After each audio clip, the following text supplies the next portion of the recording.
अस्सलाम वालेकुम। आपको आज के प्रोग्राम में खुशामदीद। सियासी जमातें इंतखाबात की तैयारी कर रही हैं। इलेक्शन कमीशन ने आज यह ऐलान किया है कि इंतखाबात के लिए वो मुकम्मल तौर पर तैयार हैं और हल्का बंदियों की हतमी फहरिस्तें 30 नवंबर को शाया कर दी जाएंगी। आज chief election commissioner Sikandar Sultan Raja की ज़ेर सदारत इजलास हुआ, जिसमें इलेक्शन कमीशन ने कहा कि इब्तदाई हल्का बंदियों पर तमाम एतराजात पर इलेक्शन कमीशन ने समाअत मुकम्मल कर ली है। हतमी इंतखाबी फहरिस्तों की प्रिंटिंग नादरा में जारी है। ज़ाब्ता अखलाक का बाज़ाब्ता नोटिफिकेशन आइंदा चंद रोज में जारी कर दिया जाएगा। दूसरी तरफ इलेक्शन कमीशन ने पीटीआई को इंट्रा पार्टी इलेक्शन गैर शफाफ कराने पर जो है वो एक मरतबा फिर से 20 रोज में दोबारा इलेक्शन कराने का हुक्म दे दिया है। इलेक्शन कमीशन ने अपने फैसले में कहा कि पीटीआई के इंट्रा पार्टी इंतखाबात मुतनाज़ा थे। वो पार्टी आइन के मुताबिक साफ शफाफ इलेक्शन कराने में नाकाम रही है।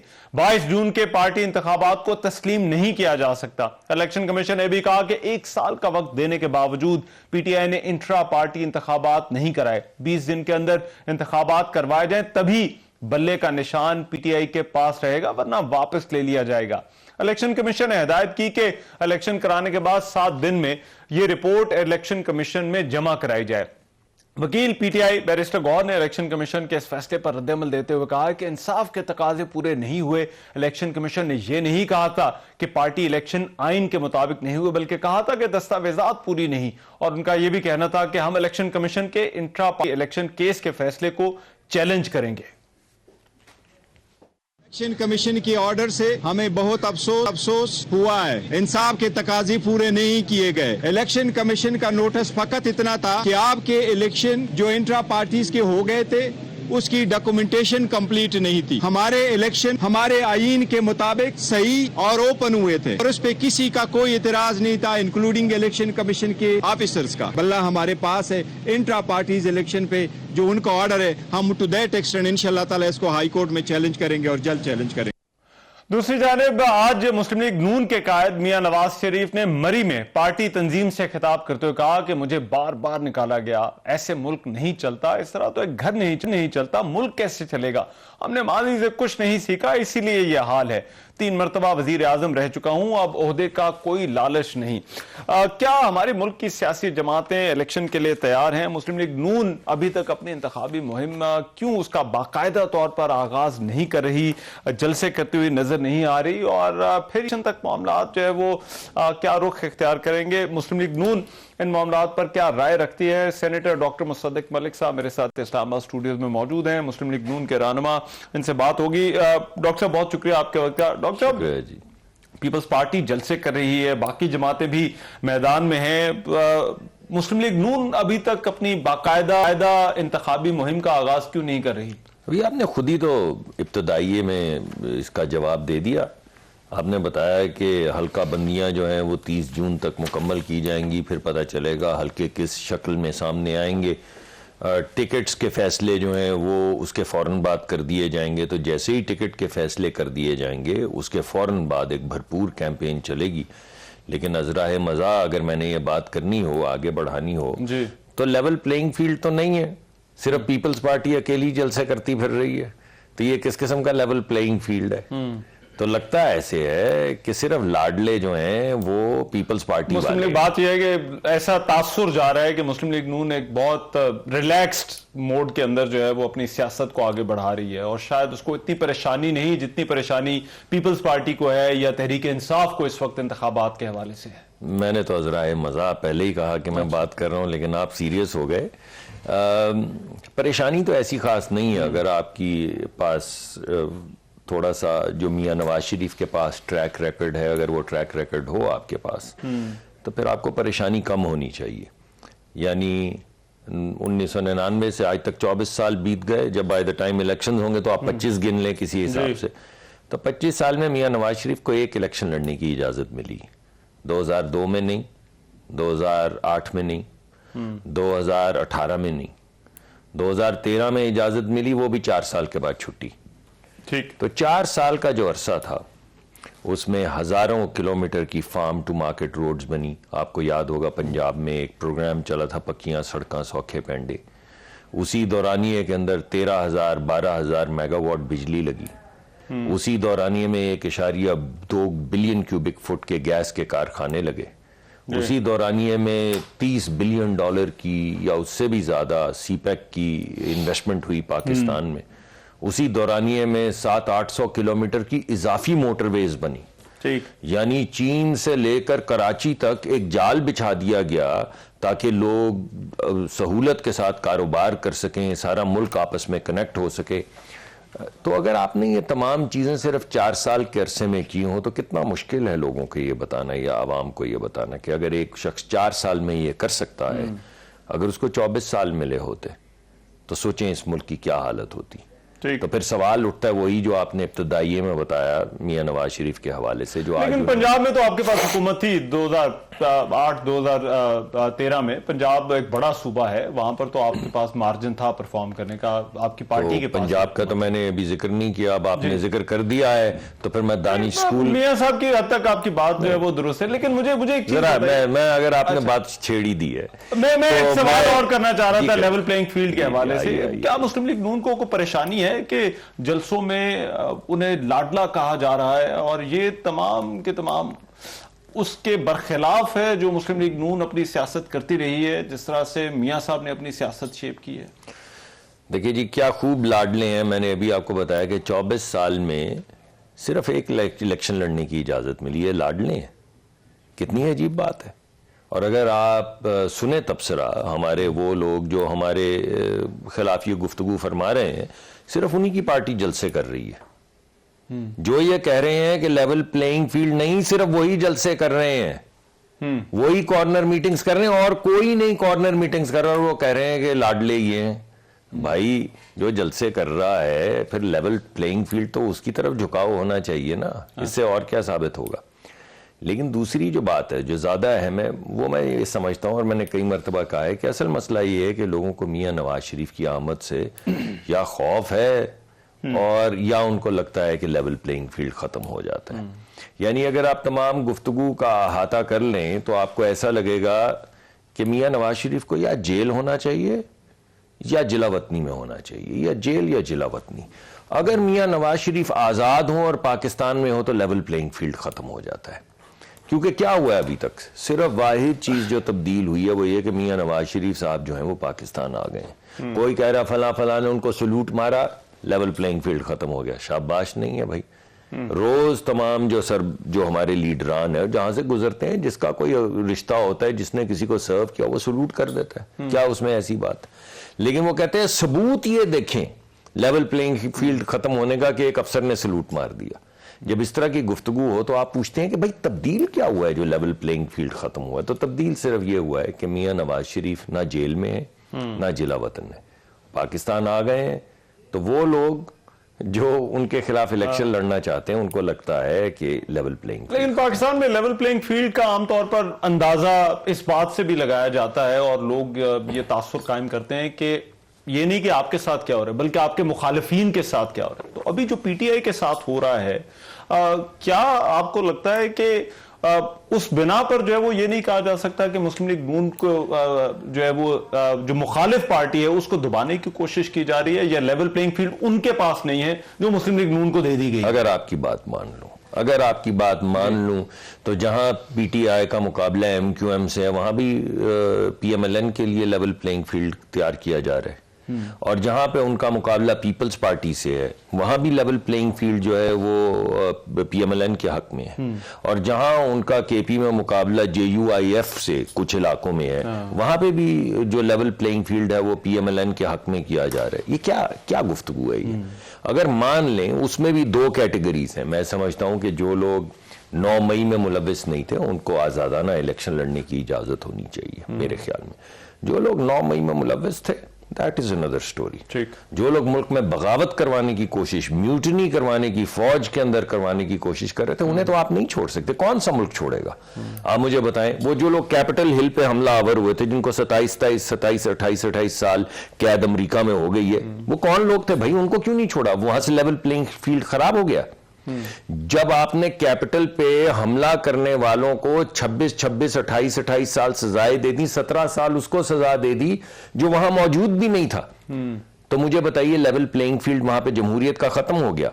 तो जिन लोगों ने यहाँ पे शहीदों के मुजस्मों को ठोकरें मारी, जिन लोगों ने यहाँ पे कोर कमांडर का घर जलाया, जिन लोगों ने किले पे हमला किया और वहाँ पे असला खाना तक गए, जिन लोगों ने इमारतों को आगे लगाई और जिसमें लोग झुलस गए, तो उनको तो हिसाब देना होगा। इमरान खान का क्या होना चाहिए? क्या इमरान खान को इंतखाबी मैदान में रहना चाहिए? इंसाफ मिलना, इंसाफ। क्योंकि देखिए ये मेरा मामला नहीं है ना। देखिए, या अदालतें फैसला करेंगी या इलेक्शन कमीशन फैसला करेगा। बतौर एक सियासी वर्कर के तौर पे मैं ये समझता हूं कि जिसने जो जुर्म किया है उसके मुताबिक इंसाफ होना चाहिए, उसको सजा मिलनी चाहिए, मगर सजा मिलनी चाहिए उस मुनासबत से जो उसने जुर्म किया है। लेकिन पीटीआई को आप कह रहे हैं कि इंतखाबात में रहना चाहिए? जी, मेरे ख्याल में रहना चाहिए, बिल्कुल।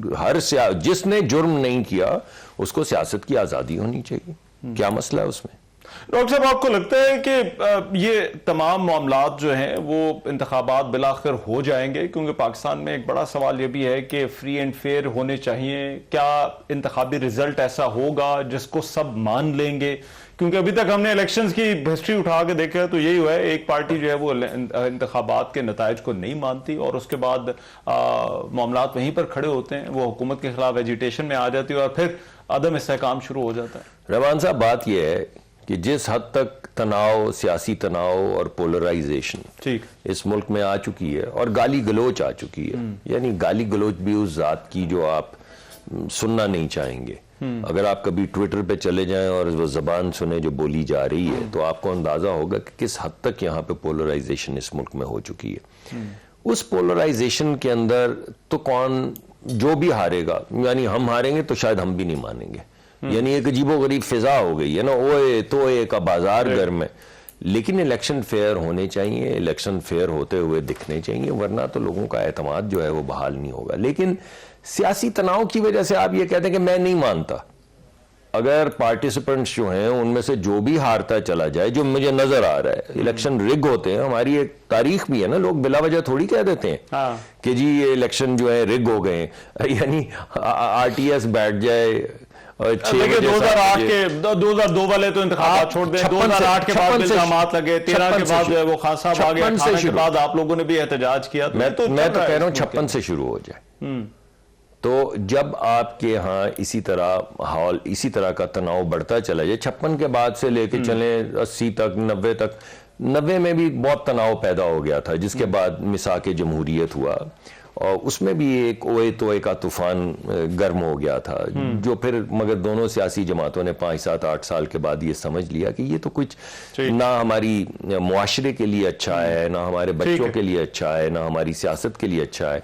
लेकिन ये आपकी बात ठीक है कि हमें बहरहाल ये हमारी जिम्मेदारी है कि इलेक्शन एक ऐसे तरीके से करवाया जाए कि होता हुआ भी दिखे और ओवरऑल मुतमईन है in the end Muslim League Noon जिस तरह से तैयारियां चल रही हैं अभी फहरिस्तों पूरी इंशाल्लाह। मैंने तो आपको पहले बताया कि इत्मीनान जो है ये वोट की वजह से है और परफॉर्मेंस की वजह से है, और वही परफॉर्मेंस जो मैंने अभी थोड़ी गिनवाई, अभी पंजाब तो कॉन्फिडेंस है, ओवर कॉन्फिडेंस नहीं। अभी आप देखें, हम बड़ी मेहनत करेंगे ना। ये मैंने आपको बताया कि अभी जो लीडरान जिन्होंने सड़क पे निकलना है, जिन्होंने वोट मांगना है, उनको टिकट्स मिलेंगे ना। जब टिकट्स मिल जाएंगे जिस दिन, उसके बाद अगर आपको ना अनथक मेहनत नजर आए दिन रात की, तो फिर आपका गिला। बहुत शुक्रिया सेनेटर डॉक्टर मुस्तदिक मलिक साहब हमारे मौजूद है। एक ब्रेक लेते हैं, वापस आते हैं।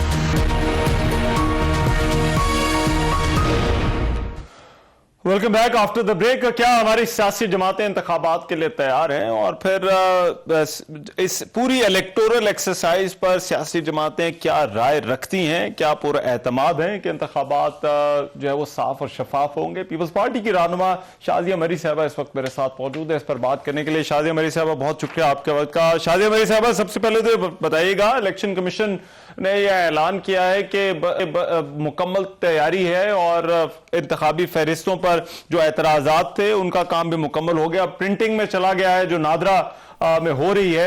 अभी तक आपकी जमात मुतमईन है जिस तरह से इंतखाबात के हवाले से इलेक्शन कमीशन तैयारियां कर रहा है? हो रही है, तो मैं सवाल नहीं सुन पा रही हूं।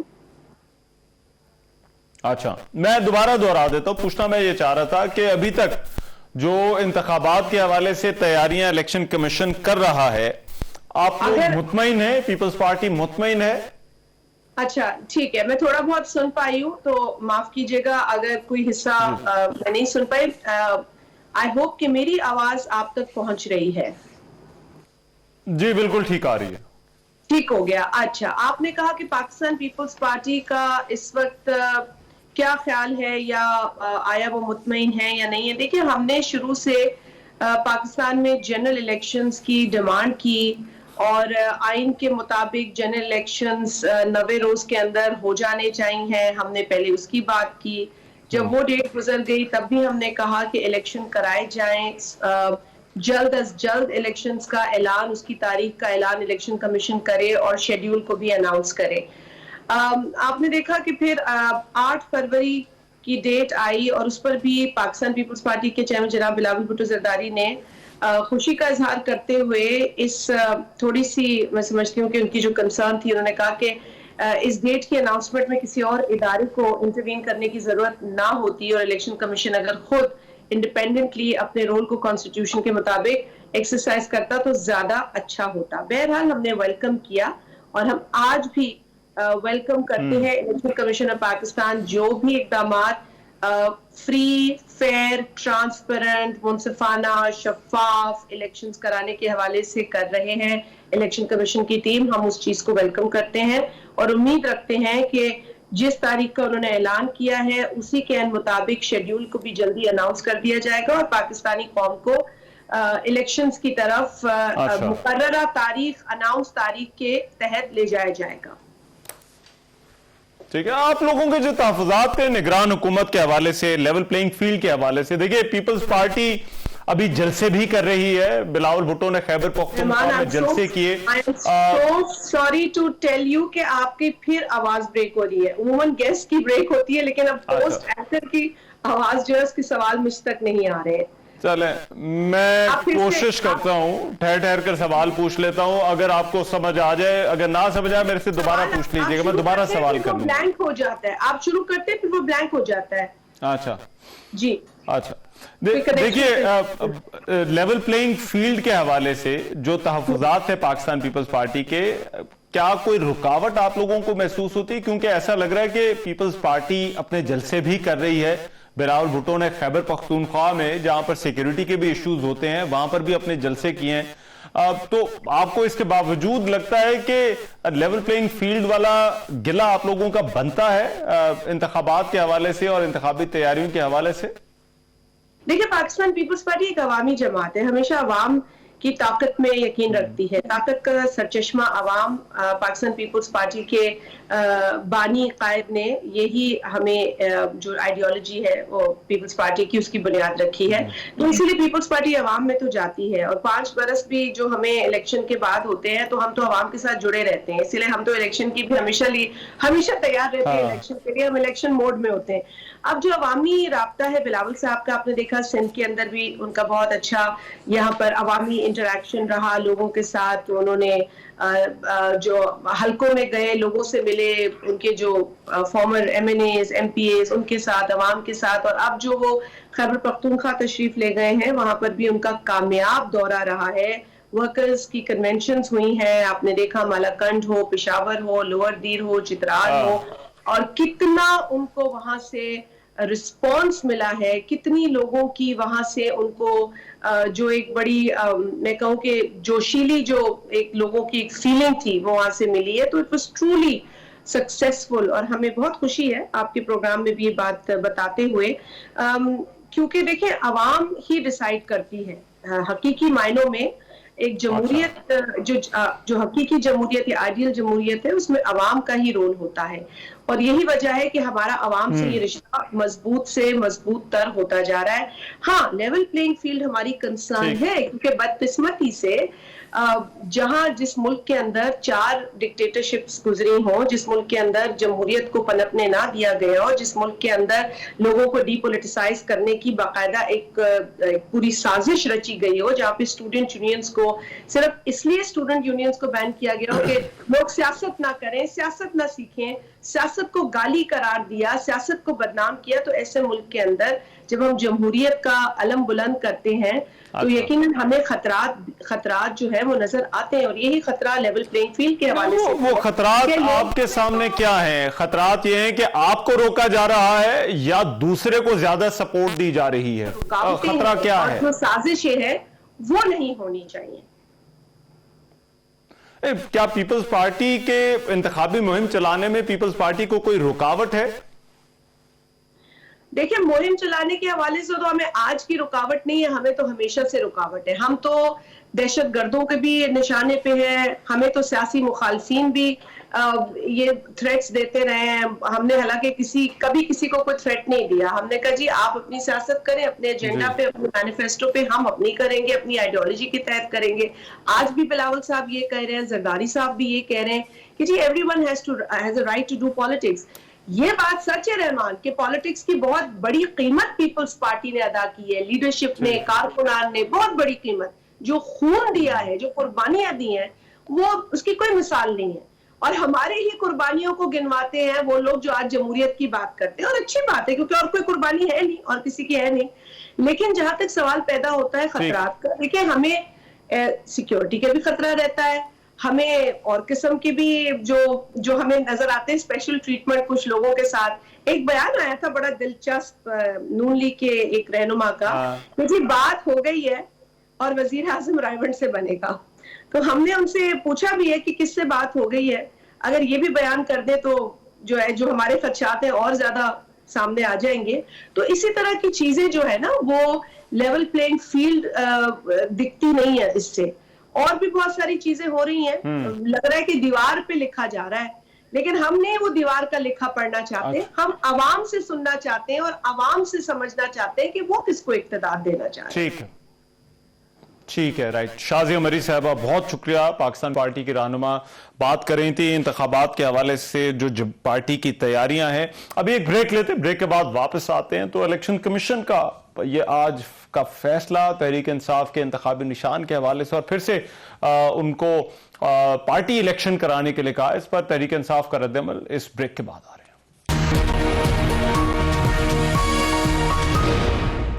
Welcome back. तहरीक इंसाफ ने शेर अफजल खान मरवत को तहरीक इंसाफ का सीनियर नायब सदर मुकर्रर कर दिया। इस हवाले से पार्टी रहनुमा उमर अयूब की जानिब से नोटिफिकेशन भी जारी किया गया। दूसरी जानिब रावलपिंडी में ऑफिशियल सीक्रेट एक्ट अदालत में चेयरमैन पीटीआई और शाह महमूद कुरैशी के खिलाफ साइफर केस की समाअत हुई। अदालत ने चेयरमैन पीटीआई और शाह महमूद कुरैशी को 28 नवंबर को अदालत में पेश करने का हुक्म दे दिया है। ऑफिशियल सीक्रेट एक्ट अदालत के जज अबुल हसनात मोहम्मद जुल्करनैन ने साइफर केस की समाअत की।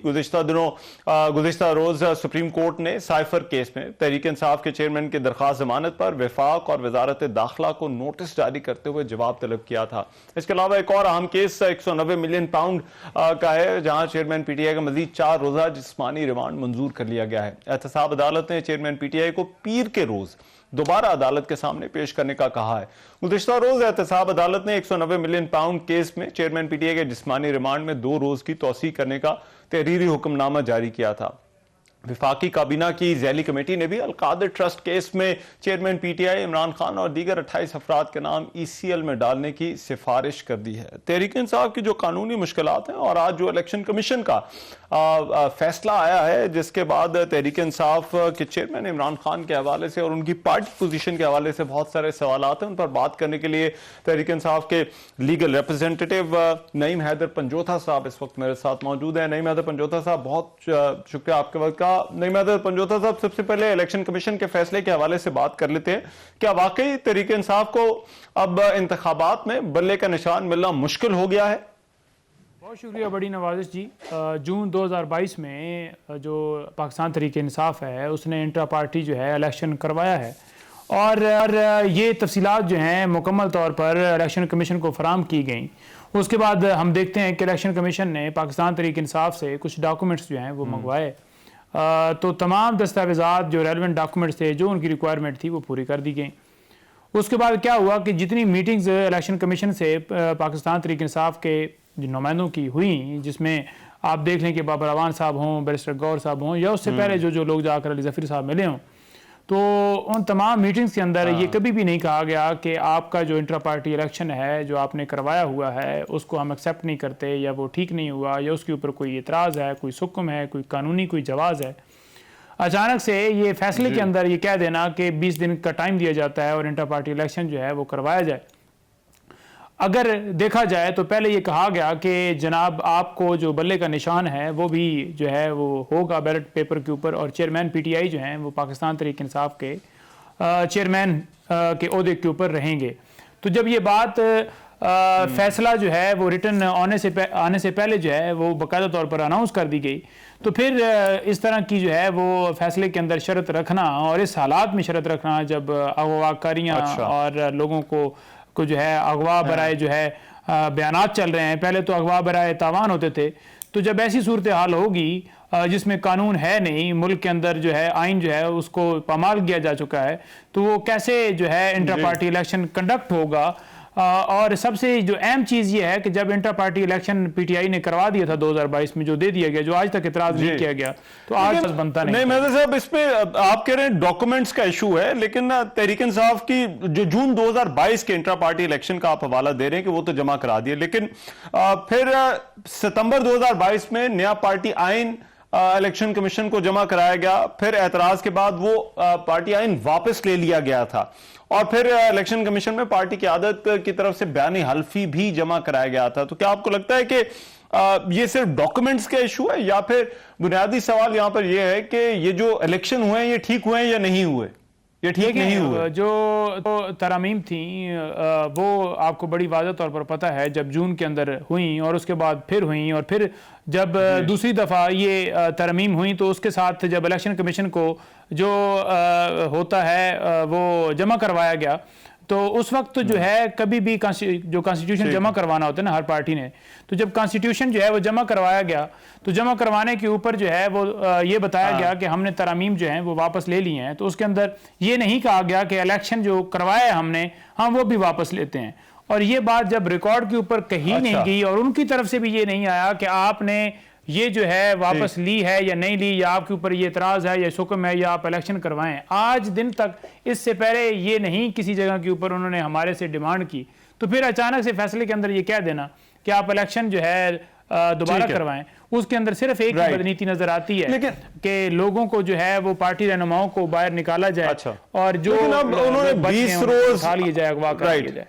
लेकिन 20 रोज अब आपको मिले हैं, क्या इलेक्शन कमीशन के फैसले को कंटेस्ट करेंगे या फिर इलेक्शन कराएंगे? क्या पार्टी आगे करेगी? क्या देखें, इसके ऊपर बड़ा वाज़ह तौर पर है कि अगर जो है वो एक तरफ तो आप देखें ना कि किस तरह की सूरत हाल है मुल्क के अंदर, कहीं पे अगर कन्वेंशन करते हैं और लोग जहाँ पर कोई पहाड़ों में बेचारा बैठा हुआ है, कोई कहीं पे बैठा हुआ है, कोई कहीं पे है, कोई कहीं पे है, तो उनको इकट्ठा करना, वो जब एक प्रोसेस पहले मुकम्मल हो चुका है और हमने वो अडॉप्ट किया और उसके अंदर कोई मुबम ही नहीं, आज तक नहीं है, और आज जाकर ये इतराज़ उठाना ये समझ से बाहर है। इसको चैलेंज करने के हवाले से फाइनल डिसीजन जो है वो देखते हैं इसके ऊपर क्या होता है। आज जब दौरान समाअत अलकादर ट्रस्ट केस की समाअत थी जेल के अंदर, तो खान साहब से वहाँ पर टाइम मिल जाता है मुलाकात का, तो हमें उस वक्त जो है वेटिंग रूम में उससे पहले, उनसे मुलाकात से पहले, प्रोसीडिंग से पहले बिठाया गया। 12 बजे रिजल्ट आना था, 2 बजे कार्रवाई होनी थी, तो हमें पता चल गया था कि उन्होंने 20 दिन का कहा है।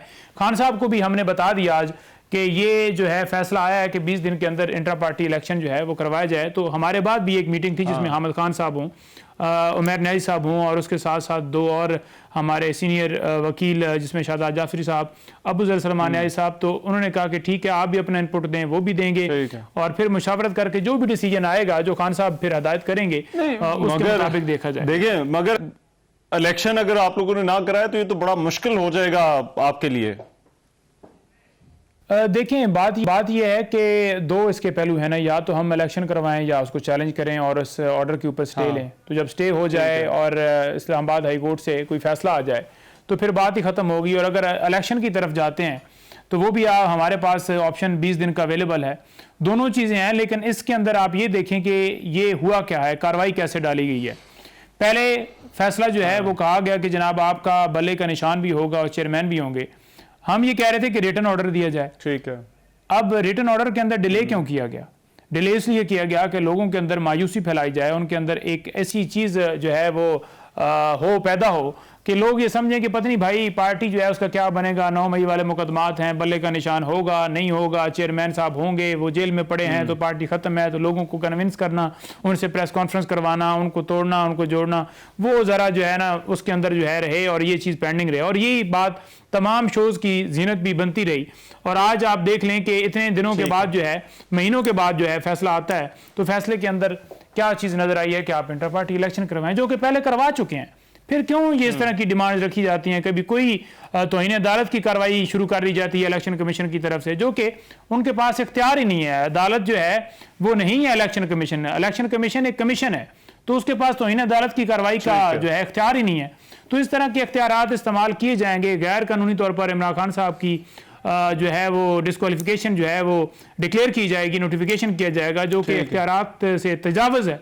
तो फिर उसका क्या? देखिए, मगर इसमें अब ये तो बताइए कि इलेक्शन के हवाले से आपने कहा मुलाकात हुई है इमरान खान से आपकी, क्या वो इलेक्शन में वो अपने आप को माइनस होता वो देख रहे हैं? क्या जमात इसके लिए तैयार है? क्या उनका क्या कहना था? बड़ी क्लियर जो है रहमान साहब बात करना चाहूँगा, जिसके ऊपर बड़ी कैटेगोरिकली खान साहब से बात हुई, जो सिलसिला चल रहा है। और खान साहब को जो है इन्फॉर्मेशन पहले भी मुलाकात जितनी होती हैं मुख्तलिफ हमारे पाकिस्तान तहरीक इंसाफ के वकला की, और उसके साथ साथ जो है दीगर उनकी बहनों की या उनकी फैमिली की, तो उनको इतला सारी मिलती रहती है। आज भी जब बात हुई तो उन्होंने ये कहा, बड़े उनके वाज़ेह अल्फाज थे कि जो लंदन डील ये एग्रीमेंट ये किया गया था, उस एग्रीमेंट के अंदर ये शामिल है कि पीटीआई जो है इमरान खान साहब उनकी जमात को फील्ड ही नहीं देनी।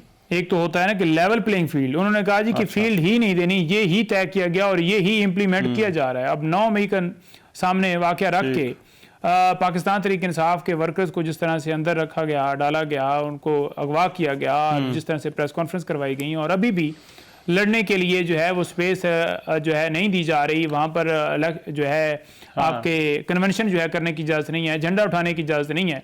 तो ये सारी मुहरकात जो हैं ये ओवरऑल पूरी पार्टी को साइड पर करने के लिए, और ये डील उधर से जो नवाज शरीफ साहब हैं ये करके आए हैं, और ये पहले भी उन्होंने अल्फाज इस्तेमाल किए कि ये हमेशा डील के जरिए आए हैं, और अब भी ये डील के जरिए जो है इनको लाया जा रहा है। और ये इनको एग्रीमेंट किया गया है कि बिल्कुल आपको जो है ना वो फील्ड जो है ना खाली दी जाएगी और उनको फील्ड दी जाएगी। राइट, बहुत शुक्रिया। नईम हैदर पंजोथा साहब हमारे साथ मौजूद थे। एक ब्रेक लेते हैं, वापस आते हैं। Welcome back after the break. Wasi Punjab के कई इलाकों में स्मॉग की सूरत हाल अब भी तशवीशनाक है। हुकूमत इक़दाम का ऐलान कर रही है, जबकि सूरत हाल बेहतर नहीं हो रही। हमारे एक्सप्रेस न्यूज के नुमाइंदे अफजाल तालिब हमारे साथ मौजूद हैं। क्या नियां जो लग रही है उन पर अमल दरामद हो रहा है या नहीं हो रहा? अफजाल, क्या सूरत हाल है? हुकूमत ने इक़दाम तो बहुत सारे ऐलान कर दिया है, लेकिन क्या इन पर अमल दरामद हो रहा है या नहीं?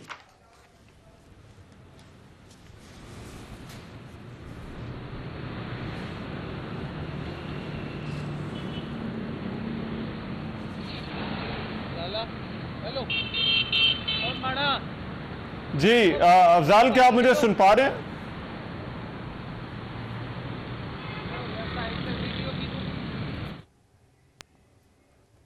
जी, कोशिश करेंगे हमारे जो है वो राब्ता हो अफजाल तालिब से, ताकि लाहौर शहर में इस वक्त जो सूरत हाल है उस पर उनसे बात कर सकें। कुछ अहम इक़दामात का ऐलान किया है हुकूमत ने। 6 डिवीजन में तमाम तालीमी इदारे अब जुमे और हफ्ते के रोज़ बंद रहेंगे। इसके अलावा आज निगरान वज़ीर आला ने बात भी की और उन्होंने कहा कि हमारे सारे फैसले लाहौर, गुजरांवाला, फैसलाबाद, मुल्तान, साहिवाल और सरगोदा डिवीजन के लिए हैं। अफजाल तालिब से फिर से राब्ता हो गया। अफजाल, क्या आपको मेरी आवाज आ रही है? जी मानवी आ रही है। अच्छा जी, अगर आप सवाल सुन सको मैं दोबारा दोहरा देता हूं। मैं पूछना ये चाह रहा था कि इक़दामात बहुत सारे ऐलान किया है, लेकिन क्या इन पाबंदियों पर अमल दरामद हो रहा है जिनका हुकूमत ऐलान कर रही है? नहीं आ रही ऑडियो? जी बिल्कुल जो है रहमान, चूँकि हुकूमत पंजाब की जानब से स्मोक की बढ़ती हुई सूरत हाल के पेश नज़र जो है वो फैसले जो किए गए हैं उसके मुताबिक यह कि पंजाब के 6 जो हैं वो डिवीज़न, जिनमें लाहौर, गुजरांवाला, फैसलाबाद, सरगोदा, साहिवाल और मुल्तान में जो है वो एक बड़े फैसले किए गए हैं कि जुम्मे के रोज़ जो है वो तमाम तलीमी और जो है वो प्राइवेट अदारे तमाम बंद रहेंगे। इसी तरीके से हफ्ते के रोज़ अभी वो उनका सिलसिला ये बंद रहेगा, हफ्ते जुम्मा और हफ्ता बंद रहेंगे। और जो सबसे बड़ी बात है मार्केटों के हवाले से, चूँकि हुकूमत पंजाब ने बेहतर फैसला किया, वो ताजरान की बड़ी तादाद जो है वो इस फैसले से नाखुश है। लिहाजा उन्होंने कहा कि 3 बजे के बाद जो है वो मार्केटें जो है वो बंद होंगी। इस हवाले से लाहौर में भी अभी कुछ तफज़ाल का हिसाब ताजर कर रहे हैं कि जी चूँकि जुम्मे के रोज़ जो है वो अगर मार्केटें बंद होंगी तो उनका चूँकि कारोबार का सिलसिला पंजाब के बेशतर ज़िला में जुम्मे को रोज़ छुट्टी होती है, तो वो जुम्मे को रोज़ लाहौर में आके अपनी खरीदारी करते हैं, दैन पूरे हफ्ता जो है चलाते हैं। इस हवाले से इसलिए इंतजामिया जो है मुज़ाकरा का सिलसिला उनके साथ जारी है। लेकिन चूँकि गवर्नमेंट पंजाब ने आज फैसला कर दिया, तो कल ऑब्वियसली तलीमी इदारे तो बंद होंगे। लेकिन ये देखना है कि ताजर मार्ग जो है उसके हवाले से अपने उस जो हुकूमत पंजाब ने जो फैसले किए हैं उस पर जो इम्प्लीमेंटेशन के हवाले से वो इकदाम क्या करते हैं। इसी तरीके से जो है सरकारी इदारे वो भी जुम्मे को खुले रहेंगे, लेकिन हफ्ते के रोज जो हैं वो खासतौर पर 3 बजे के बाद इदारे खुलेंगे और शहर की जो अहम लेकिन इस पे असल मसला जो कि जहां पर है वो एक तो ट्रैफिक का कम होना है और दूसरा ये मार्केटों के हवाले से है। तो क्या कोई और तजावीज है? इससे पहले भी ऐलान हुआ था, कहीं अमल दरामद हो जाता है, कहीं अमल दरामद नहीं होता, तो इस हवाले से क्या सूरत हाल है? क्या इस मर्तबा अमल दरामद होता हुआ नजर आ रहा है? कुछ सख्ती की जा रही है पंजाब हुकूमत की तरफ से? जी रहमान साहब, बात एक्चुअली ये सूरत मैं वही कह रहा हूँ, चूँकि लास्ट टाइम इन्होंने जब मार्केटें बंद करने के हवाले से ऐलान किया था, तो सूबाई वज़ीर जो है सनअत तजारत SM तनवीर उनसे मुज़ाकरा थे, ताजरों ने बड़ा रिजेंटमेंट शो किया था। उन्होंने कहा जी हम किसी तौर पर अपने कारोबार बंद नहीं करेंगे। हुकूमत पंजाब को बेसिकली अपने ऐसे इकदाम करने चाहिए जिससे समूह का खात्मा हो। अनफॉर्चुनेटली पाकिस्तान लाहौर में, खासतौर पर हम लाहौर की बात करते हैं, लाहौर में तकरीबन मैं ये कहूँगा कि ये कम ना होगा कि तकरीबन 2 खरब रुपए के तमाम तरक्याती काम जो है लाहौर शहर के तमाम खुदा हुआ है, हर तरफ से बड़े बड़े प्रोजेक्ट शुरू हो गए हैं। तो इन दिनों में ऑलरेडी महकमा तहफ़्ज़ माहौलियात ने मना किया था कि जो है अक्टूबर और नवंबर के दिनों में खासतौर पर जो है वो तरक्याती काम बंद कर दीजिए, लेकिन हुकूमत पंजाब ने वो तरक्याती काम बंद करने से इनकार कर दिया, जिसकी वजह से लाहौर के शहर में आलूदगी बहुत ज़्यादा बढ़ गई है। दूसरी तरफ से अर्बनाइजेशन जो है पूरे पंजाब से लोग किसी भी चाहे पढ़ाई के बारे में हो, इलाज के बारे में हो, कारोबार, वो सब तो लाहौर में आकर लाहौर की आबादी जो 1.5 से तजावज़ कर गया। तो हुकूमत पंजाब को एक पूरी पॉलिसी बनानी पड़ेगी पूरे पंजाब के लिए, ताकि लोग अर्बनाइजेशन भी कम हो, लाहौर में ट्रांसपोर्टेशन का निज़ाम भी कम हो, एजुकेशन के हवाले से, ठीक है, तब जाकर ये लाहौर में। अफजाल तालिब, बहुत शुक्रिया, थैंक यू सो मच। हमारे नुमाइंदे हमारे साथ मौजूद थे। बात हो रही थी कि इस वक्त स्मॉग की सूरत हाल क्या है। आज के प्रोग्राम से इतना ही। मेजबान रहमान नज़र को इजाजत दीजिए। अल्लाह ने के बाद।